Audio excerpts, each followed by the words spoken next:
ദൈവനാമത്തിന് മഹത്വമുണ്ടാകട്ടെ. ഈ പുതിയ പ്രഭാതത്തിലെ നമ്മുടെ ഒന്നിച്ചുള്ള ചിന്തയ്ക്കായി ലഭിച്ചിരിക്കുന്ന വേദഭാഗം വിശുദ്ധ യോഹന്നാൻ എഴുതിയ സുവിശേഷം 15-ാം അധ്യായം 9-ാം വാക്യം.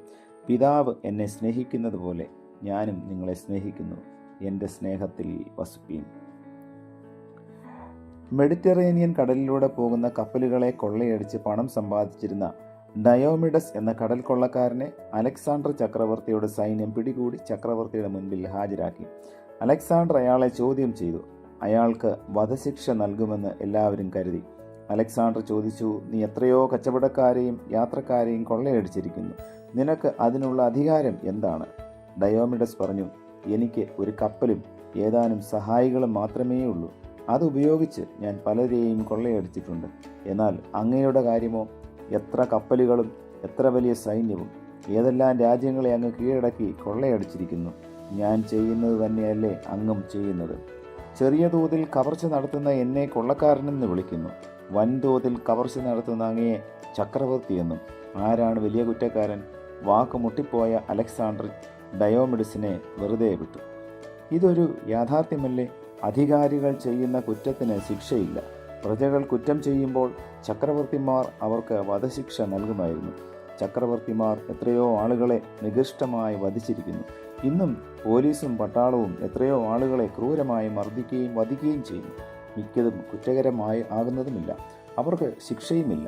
ശത്രു സൈന്യത്തിലെ പട്ടാളക്കാരെ വധിക്കുന്നവർക്ക് രാഷ്ട്രം അഭിനന്ദനം നൽകുന്നു. ശത്രുക്കളെ വധിക്കുവാനുള്ള അധികാരം പട്ടാളത്തിന് നൽകുന്നത് ആരാണ്? അവരനെ വിധിക്കുവാനും വധിക്കുവാൻ കൽപ്പിക്കുവാനും ആർക്കാണ് അധികാരം? അങ്ങനെ അധികാരമുണ്ടെന്ന് ഭാവിക്കുന്നവർക്ക് എവിടെ നിന്നാണ് ഈ അധികാരം ലഭിച്ചത്? തങ്ങൾ ശത്രുക്കളായി കാണുന്നവരെ കൊല ചെയ്യുവാൻ ഭരണാധികാരികൾ പട്ടാളക്കാരെ ഉപയോഗിക്കുന്നത് പോലെ പല വ്യക്തികളും തങ്ങളുടെ ശത്രുക്കളെ പല മാർഗങ്ങളിൽ കൊല ചെയ്യുന്നു. ഓരോ രാഷ്ട്രത്തിൻ്റെയും നിയമസംഹിതകളാണ് ശിക്ഷ വിധിക്കുന്നതും വധിക്കുന്നതിനും ഭരണാധികാരികൾക്ക് അധികാരം നൽകുന്നുവെന്ന് നാം പറഞ്ഞേക്കാം.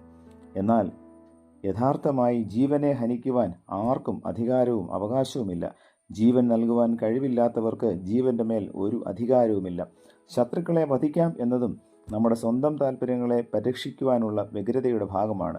ഒരു വിധത്തിൽ അലക്സാണ്ടറിൻ്റെയോ മറ്റ് ചക്രവർത്തിമാരുടെയോ തെറ്റായ പ്രമാണങ്ങളെയാണ് ഈ ജനാധിപത്യ കാലഘട്ടത്തിലും നാം പിന്തുടരുന്നത്. എല്ലാ രാഷ്ട്രത്തിൻ്റെയും നിയമവ്യവസ്ഥകൾ അതത് രാഷ്ട്രത്തിൻ്റെ അധികാരികൾക്ക് അനുകൂലമാണ്.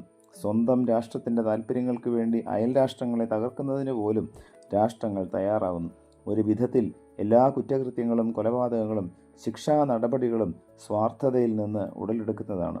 അതിനുള്ള യഥാർത്ഥ പരിഹാരം ദൈവത്തിൻ്റെ സ്നേഹത്തിൽ വസിക്കുക എന്നത് മാത്രമാണ്. അതിനായി നമ്മെ തന്നെ ദൈവകരങ്ങളിൽ സമർപ്പിക്കാം, പ്രാർത്ഥിക്കാം. പ്രിയ കർത്താവേ, ലഭിച്ച വചനത്തിനായി നന്ദിയോടെ സ്തോത്രം. ദൈവസ്നേഹത്തിൽ എല്ലായ്പ്പോഴും നിലനിൽക്കുവാൻ, അവരനെ സഹോദരനായി കാണുവാൻ തക്കവണ്ണമുള്ള കൃപ തന്ന് സഹായിക്കണമേ. പുത്രൻ്റെ നാമത്തിൽ പ്രാർത്ഥന കേൾക്കണം പിതാവേ, ആമേൻ.